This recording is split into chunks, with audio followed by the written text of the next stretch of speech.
మన ప్రభు అయిన యేసుక్రీస్తు నామములో మీ అందరికీ శుభములు తెలియజేయచ్చు ఉన్నాను. ప్రియ దైవజనమా, షారోన్ మన్నాలో భాగముగా ఈ దినం మరొక వాక్య భాగమును ధ్యానించుకుందాము. రోమాపత్రిక 16వ అధ్యాయము 20వ వచనము. మన ప్రభువైన యేసుక్రీస్తు కృప మీకు తోడయుండునుగాక. ప్రియ దైవజనమా, దేవుని కృప మనకు తోడుగా ఉండాలని మనము కాంక్షించేవారముగా ఉండాలి. దేవుని కృప మనకు తోడుగా ఉంటే ఆయన మనలను విసర్జించడు. నెహెమ్యా గ్రంథము 9వ అధ్యాయము 19వ వచనం ప్రకారం, ఆనాడు ఇశ్రాయేలీయులు ఐగుప్తులో నుండి వచ్చిన తరువాత ఒక పోత దూడను చేసుకొని మా దేవుడు ఇదే అని చెప్పి దేవునికి బహుగా విసుగు పుట్టించినను వారు ఎడారిలో ఉండగా బహు విస్తారమైన కృప కలిగిన వాడై దేవుడు వారిని విసర్జింపలేదు అని వ్రాయబడి ఉండుట చూస్తాము.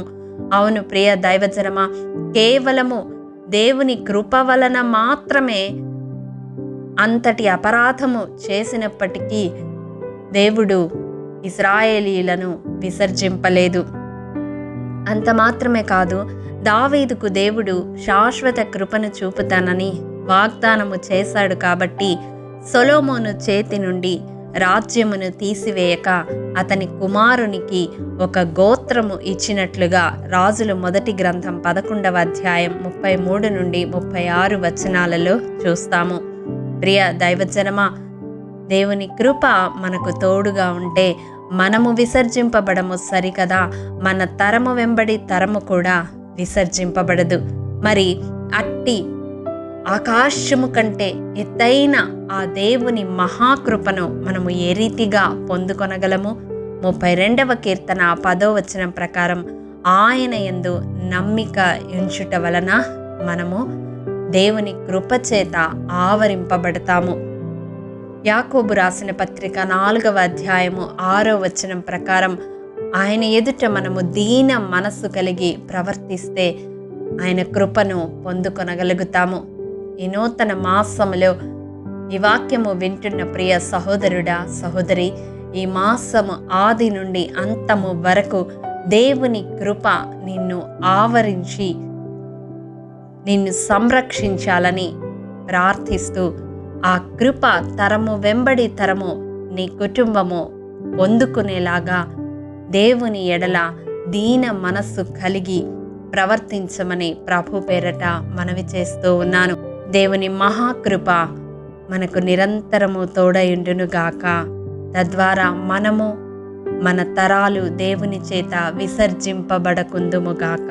ఆమేన్. మహాఘనుడా, మహోన్నతుడా, మహాపరిశుద్ధుడా, నీ పరిశుద్ధమైన, ఘనమైన, శ్రేష్టమైన, ఉన్నతమైన, భీకరమైన నామమునకు వందనాలు, స్తుతులు, స్తోత్రములు. దేవా, గడిచిన కాలమంతా నీ కృపలో భద్రపరచి మా జీవితాల్లో మరొక నూతన మాసమును దయచేసి ఈ రీతిగా నీ వాక్యమును వినడానికి, ధ్యానించడానికి మాకు ఇచ్చిన ఈ గొప్ప సమయాన్ని బట్టి నీకు వందనాలు. విత్తబడిన వాక్యము ప్రతి హృదయములో నూరంతలుగా ఫలింపచేయండి నాయనా. మా జీవిత కాలమెల్లా నీ కృపను పొందుకొని ప్రభువా, నీ సంరక్షణలో మేమును మా తరము వెంబడి తరము కొనసాగునట్లు సహాయము దయచేయమని మీ కృపాసనము చెంత ఈ వాక్యము వింటున్న ప్రతి ఒక్కరిని నన్నును అప్పగిస్తూ యేసు అతి పరిశుద్ధ నామం పేరట అడిగి పొందుకొని ఉన్నాము తండ్రి. ఆమేన్. ప్రియ దైవజనమా, అనుదినము షారోన్ మన్నా ద్వారా అడగబడుచున్న నెంబర్ ఇన్ బైబిల్ క్విజ్ ప్రశ్నలకు సమాధానములు ప్రతి నెల మొదటి వారము కామెంట్ బాక్స్లో పోస్ట్ చేయబడతాయి.